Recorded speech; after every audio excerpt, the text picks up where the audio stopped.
Friends, welcome back to my channel. ఈ రోజు నేతి బీరకాయ పచ్చడి అయితే ఎలా చేసుకుందామో చూద్దాం. నేనైతే ఒక పావు కేజీ తీసుకుంటున్నాను నేతి బీరకాయ. ఇప్పుడైతే మీడియం సైజులో అయితే కట్ చేశానండి. మీరు చిన్నగా కూడా చేసుకోవచ్చు.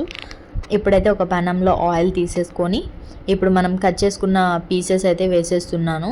ఇవైతే బాగా ఫ్రై అవ్వాలండి. అప్పుడే మనకి టేస్ట్ అయితే చాలా మంచిగా వస్తుంది.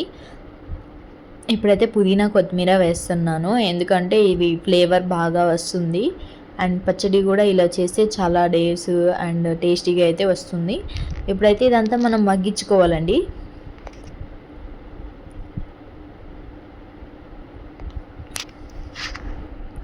ఇప్పుడు మిక్సీ జార్లో అయితే తీసుకుందామండి. మనమైతే ఇప్పుడు ఇవి కుక్ చేసుకున్నాం కదండి. ఇప్పుడు అదే ప్యాన్లో ఆయిల్ అండ్ పోపు దినుసులు, పసుపు, పల్లీలు అండ్ వెల్లుల్లిపాయ అండ్ పచ్చిమిర్చి అయితే వేసేసుకొని ఫ్రై చేసేసుకోవాలి. ఇలా చేసుకుంటే చాలా బాగుంటుంది, ఒకసారి ట్రై చేయండి.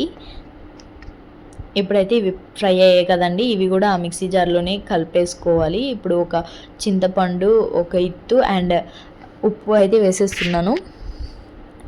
ఇప్పుడైతే ఇది మనం మిక్సీ పట్టేసుకుందాము. మిక్సీ పట్టాను, చూసారా బరక బరకగా అయితే వచ్చింది. నేనైతే ఇలానే తింటాను, మీకు కావాలంటే సాఫ్ట్గా కూడా చేసుకోవచ్చు. ఇప్పుడు అదే దాంట్లో మనం పోపు అయితే వేసేసుకోవాలండి. అంతే అండి, నేతి బీరకాయ పచ్చడి అయితే రెడీ అయిపోయింది. Thank you so much for watching.